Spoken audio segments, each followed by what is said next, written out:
Hey guys, welcome back to the channel where I cover missing persons, unsolved cases, crime news, and more. Right off the bat, I'm going to say this is a disturbing situation that happened. It actually happened last June 2024, here in Florida. It happened in Seminole County, Sanford, specifically.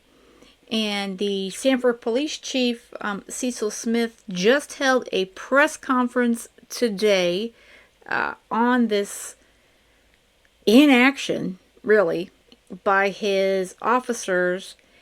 And two officers have resigned. One was at the scene when this happened, was one of the initial responders. It's very, like I said, it's very disturbing. Now, of note, they are stating that the YouTube channel, it's EWU Body Cam. I am a subscriber to them, so I watch a lot of body cam stuff on YouTube. It's kind of also something I'm very interested in. It basically, what's happening here is officers are responding to a 911 call that an employee of the Racetrac was taken hostage by a customer, or really not a customer, but a man, and they are in the men's bathroom. So the chief is stating that it was doctored just to a point. The video was about doctored because there was no screams heard, but you know, I think you could hear a lot to do with that. So I'm going to play this from the moment the actual they're arriving on the scene, and I will have to pause and do commentary because this is from EWU Bodycam. I will include the link to their video if you just want to watch it there with his narration commentary and not mine, but for fair use and all that, I've got to, you know, pause it now and then. But this is, like I said, it's very disturbing, so just be very prepared. At 5:08 a.m., dispatchers in Seminole County receive a distressing 911 call from an employee at a Racetrac gas station. 911.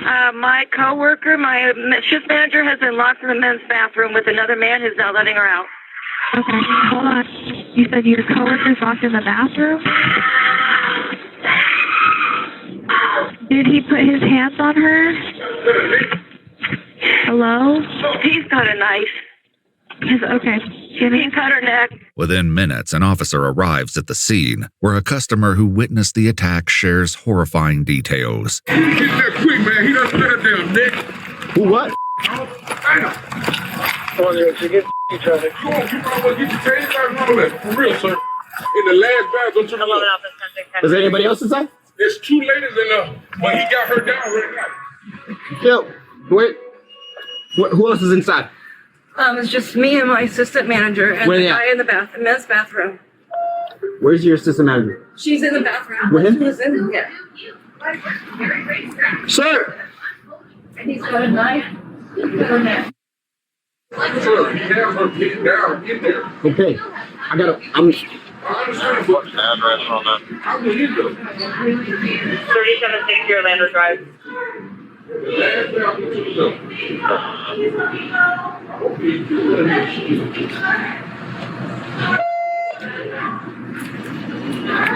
Hey! Can you hear me? So this is the initial responding officer, obviously, and he resigned because he was going to be fired. Now, if you are in this predicament, God forbid someone takes you hostage in a bathroom or a room, and the officer shows up, the first officer, and he's standing there going, "Hey, can you hear me?" And she's going, "Please help me, let me go." And the way this officer responds is just, it blows my mind. It's like, imagine a firefighter showing up and there's a fire in a structure, a building, your home, and he's standing there and someone's like, oh, there's somebody in there, and he's like, oh, can you hear me? I mean, really? Come on now. Your job is to protect and serve, sir. And just keep an eye on this guy and the second officer as well. The two of them, they don't do a lot of helping. Not at all. Hey, can you wait outside? Can you wait outside?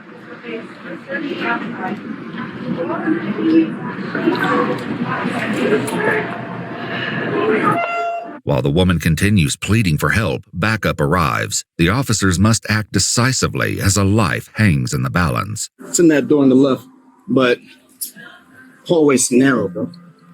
It's a setup. Filming? What you want to do? You want to wait?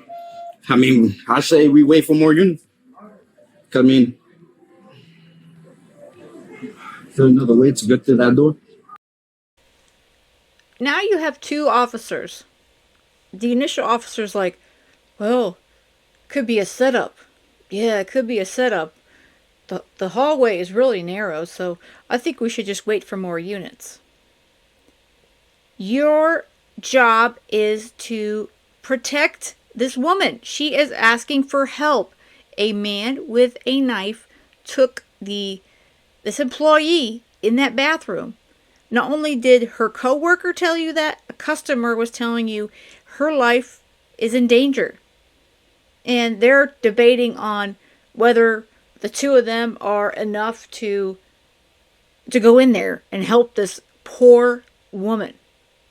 It just blows my mind. Because I only hear her. Yeah. She's in the men's bathroom? Yeah, in the men's. What you want to do? You can try to announce and you come up. Sir, can you come out with your hands up? Sanford police! Oof.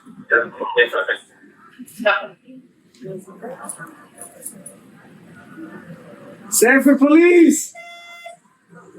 He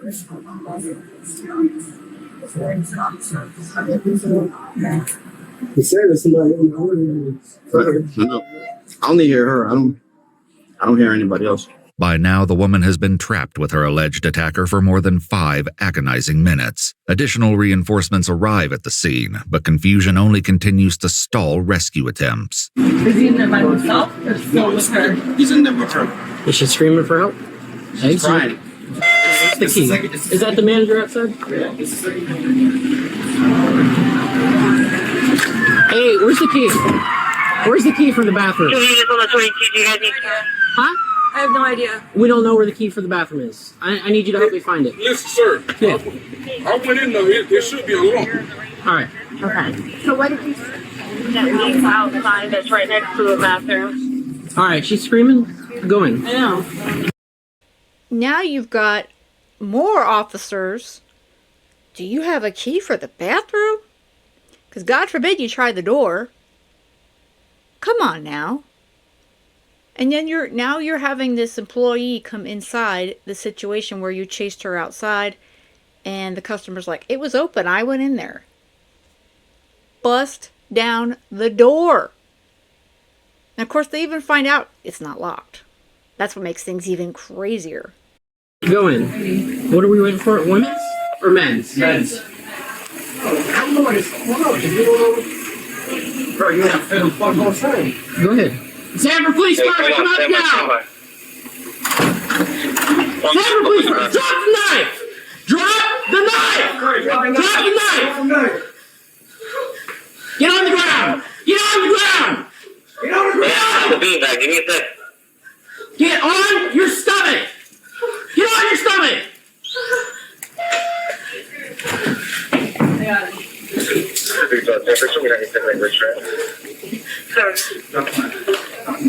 I'm sorry. Come on, baby! Come on! Yeah! Come on!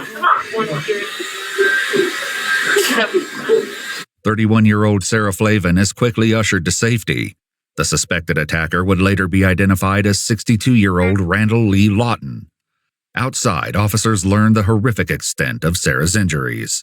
After you can approach, she has a laceration to the face. What happened? You got me in the bathroom. Yeah, that's fine. That's Sanford. Sit down. You killed him? No, I saw him out here earlier. Where did he cut you? In the hand or in the face? He ripped my teeth out. He stuck his hand in my mouth. Let me see.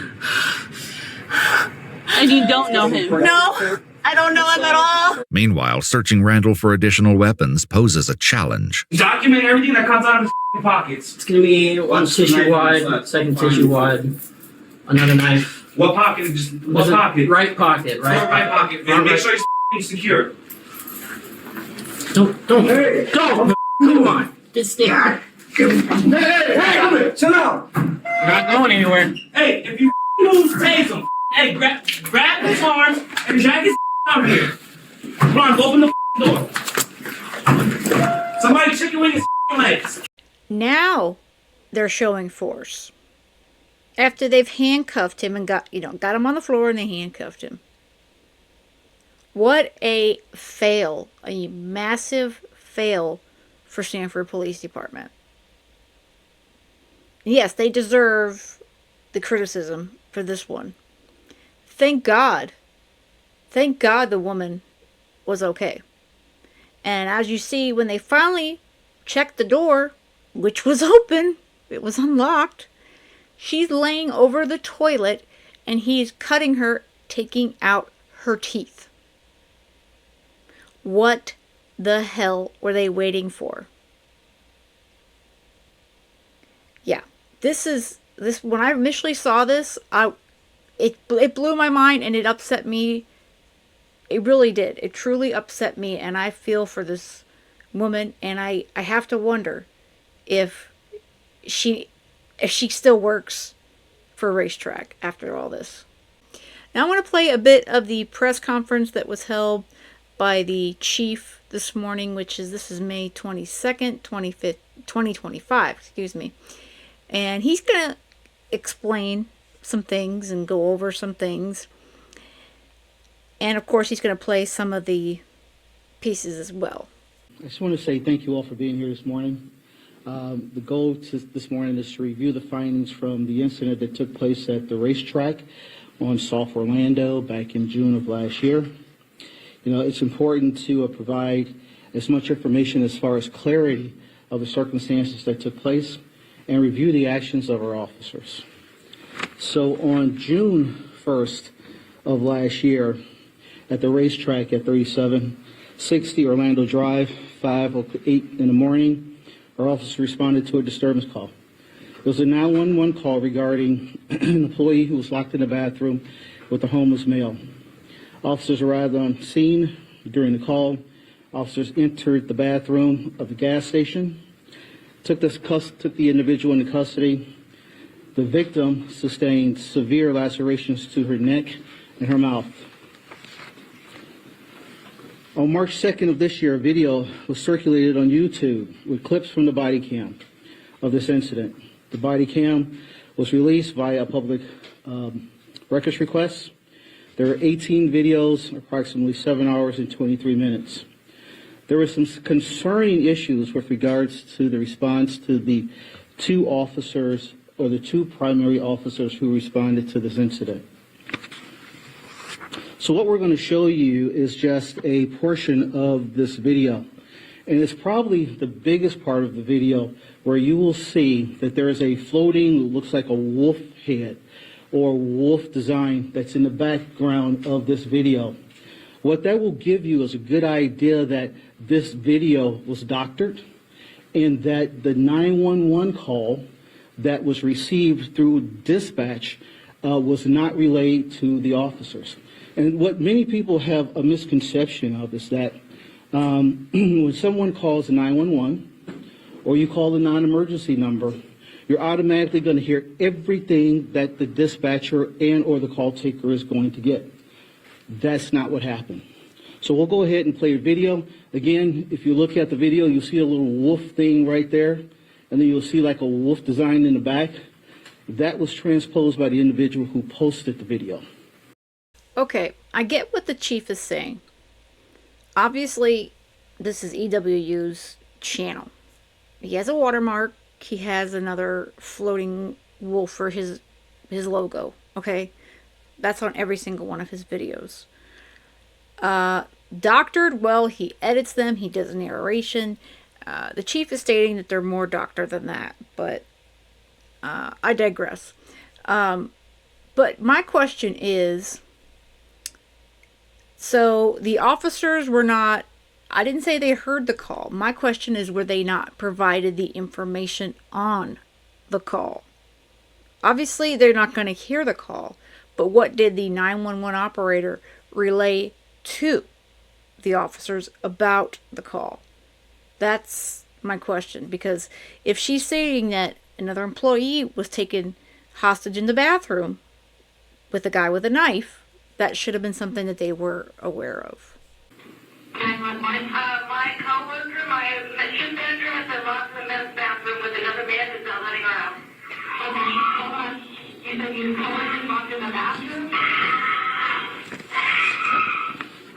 Did he put his hands on her? Hello? He's got a knife. Okay. Can he cut her neck? So what many people on our social media have posted was that the officer actually heard those cries and screams. So what I want to do is give you the general procedures of what takes place. There are two different forms of communications that happens upstairs in the communication center. The first is what's called a call taker. So if you call 911 or if you call the non-emergency number, what ends up happening is someone is going to take that call and they're going to listen to what you have to say. The next thing happens is that information is given to a dispatcher. The dispatcher is the one who actually, you will hear in the next video, who is giving the information to the officer who is going to the scene. That same information is given to all of the officers, which is completely different than the overlay that took place. The officers did not hear the screams and shouts that you just heard that was overlaid on that video. So this is the actual video and dispatch that went to all of the officers within the city that morning.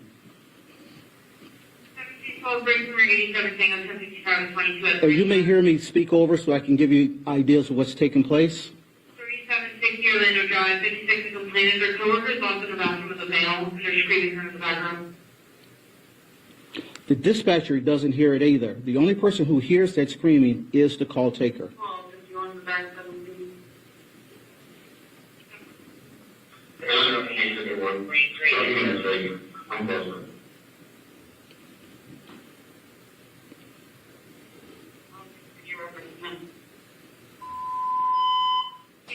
Responding to the 27 Racetrac upgrade or 6009. So essentially it started out as a disturbance, and now they've upgraded this to a call where the individual has a knife. This is the actual body cam, the actual information that the officers are hearing.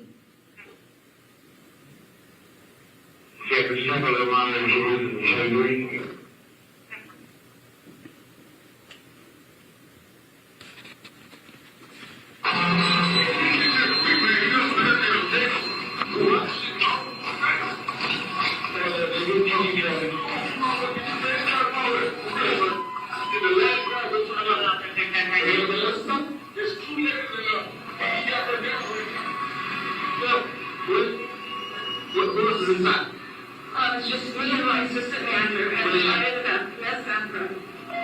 Where's your assistant manager? She's in the bathroom. Sir!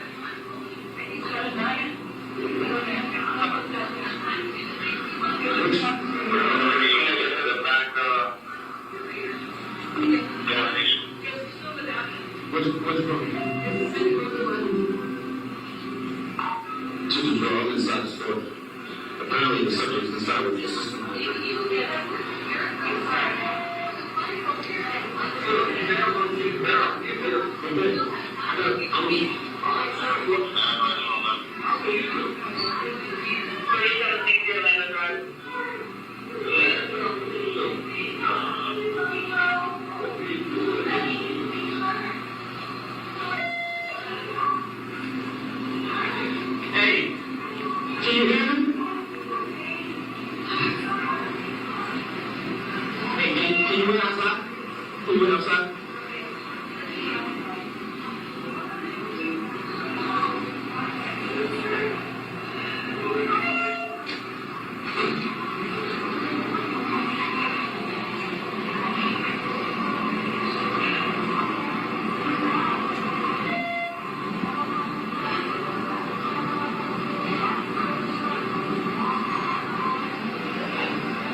So as the officer enters, and here's where some of the deficiencies come in. The officer met with the individuals who witnessed this incident. The officer had information once he got inside. The officer at one point can hear an audible coming from the bathroom. Once we get a little further on, I'll explain the fact that the officer should have taken appropriate action at that time. The second officer who arrived is Officer Castro. His video is coming up next. This is Officer Castro's actual body cam. Again, his encounter with the individuals outside leads him to have some information, but not clearly the information needed.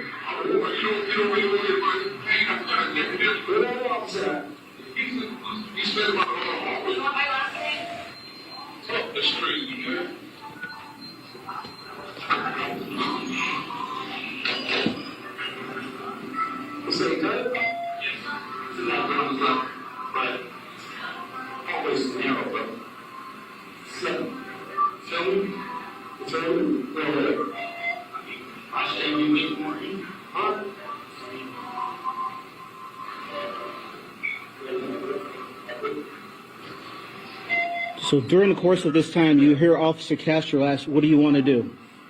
Officer Delorbe says, "We're going to wait."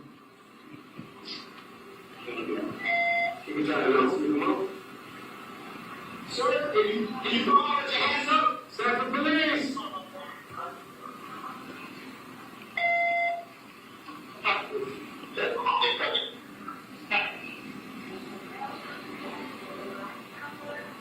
Sanford police!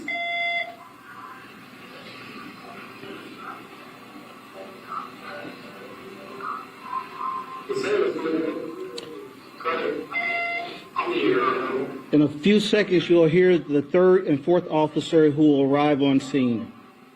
I said we get the shoot.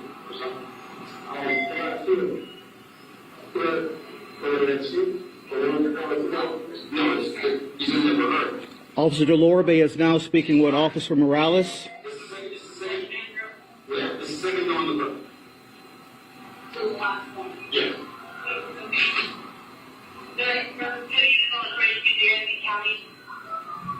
So what?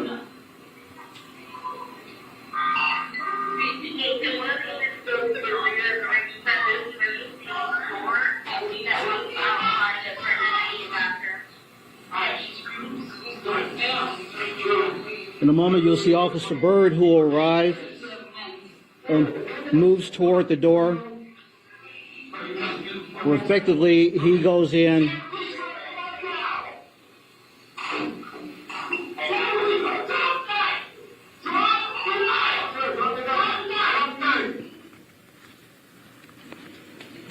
So during the course of this, the first two officers essentially had every responsibility to go in based on our policies and procedures. The next two officers who arrived effectively followed the department procedures and moved forward. So on March 3rd, the officers who arrived was Officers Morales and Byrd. They heard the victim call for help. And then Officer Byrd, as I said before, immediately moved toward the door and effectively subdued the individual. On March 3rd, the information came to my office about the circumstances of this case.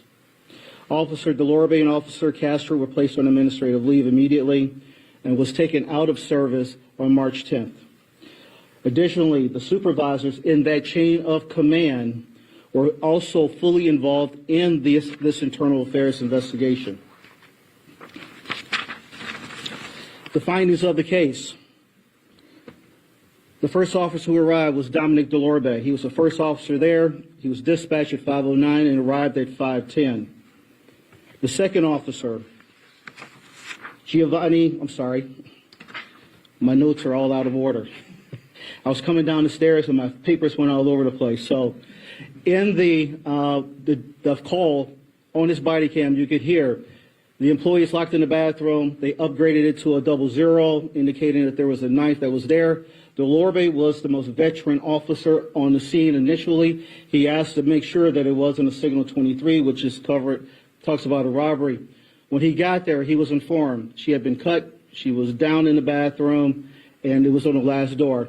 He was also informed that the individual had a knife, and that subsequently the individual or our victim had been cut and was called multiple times or heard calling for help multiple times. Officer Giovanni Castro arrived on scene. You can hear in his transmissions, it was similar to that of Officer Delorbe's. He arrived at 5:12. Again, in his body cam, you hear the same information that Delorbe heard. The witnesses informed him that she had been cut. The one difference between the two of them is that Delorbe was there first. Delorbe heard the victim making calls and asking for help. Delorbe failed to move forward and take action at that point. You hear Officer Castro ask, "What do you want to do?" Officer Delorbe tells him, "We want to wait." Again, I want to preface is that Delorbe was the most senior officer on the scene at that time. One of the important parts about our response to resistance, SOP, is that the agency's policy during an active assailant threat where continuous violence or death is responsible, essentially is this. The officers had a responsibility and a duty to act. They had a responsibility and duty to act if there was one officer or two officers.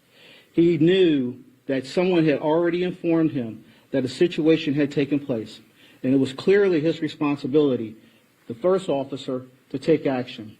The second officer that got there, again, following directions of the most senior person there, he should have taken action, but made the decision, hey, can we get a shield?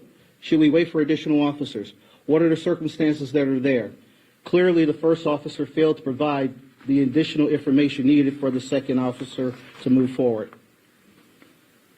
So the findings in this case, Officer Delorbe was sustained.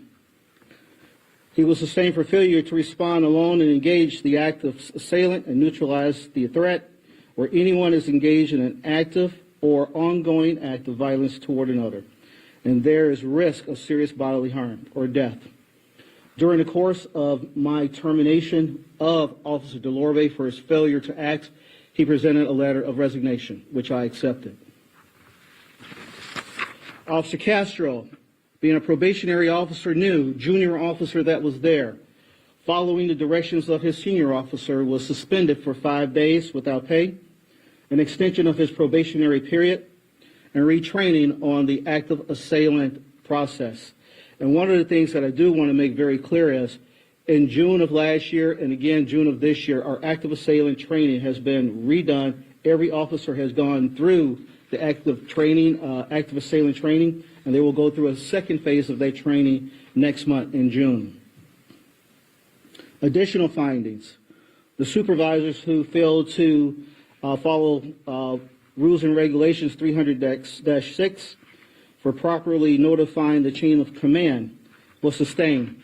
There was a sergeant, a lieutenant, and a captain in those orders, and each of them received a letter of counseling.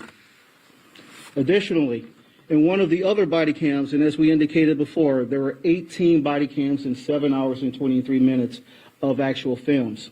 We saw that one of our other officers made a derogative, off-colored comment about the mental health of the suspect. That officer resigned during the reception or inception of this investigation. 2 of the officers are no longer employed with the city of Sanford. And so we do recognize that this is a tragic situation, and we as a department want to be transparent and acknowledge that there is some concerns. We believe that we have taken the appropriate actions to deal with those circumstances. We appreciate the patience given by our community as we work through this investigation, and as its conclusion. We will continue to expect our officers to fulfill their duties with integrity, dedication, and adhere to department policies and procedures. And with that, I'll take whatever questions you may have. All right.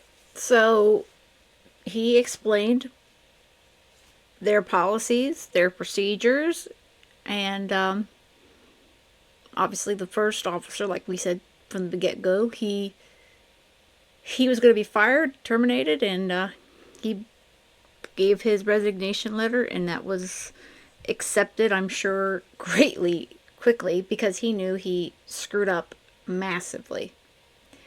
The off-colored comment, Yeah, I'm a little bit iffy on that, but they do have to be careful what they say, and they're all on camera good part of the time. But again, I think it was the initial officer who made the big screw up, and I do appreciate the chief being transparent, about how what happened, how this went down, and that they need to do better, and they're working on that and training.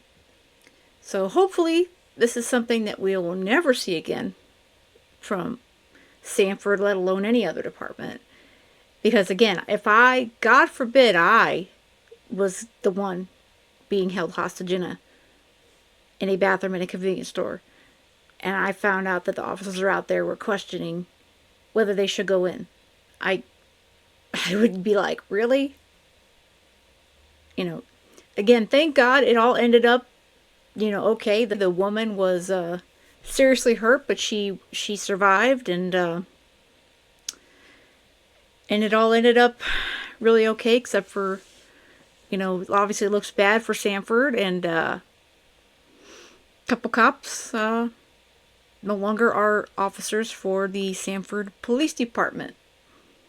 Let me know you guys' thoughts on this one.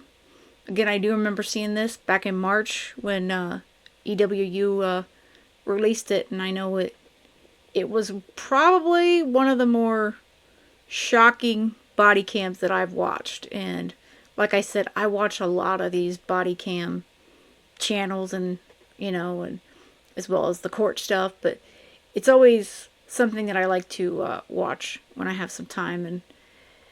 But yeah, there's some shocking stuff out there, that is for sure. Alright guys, I hope you have a great rest of the day, and most of all, stay safe.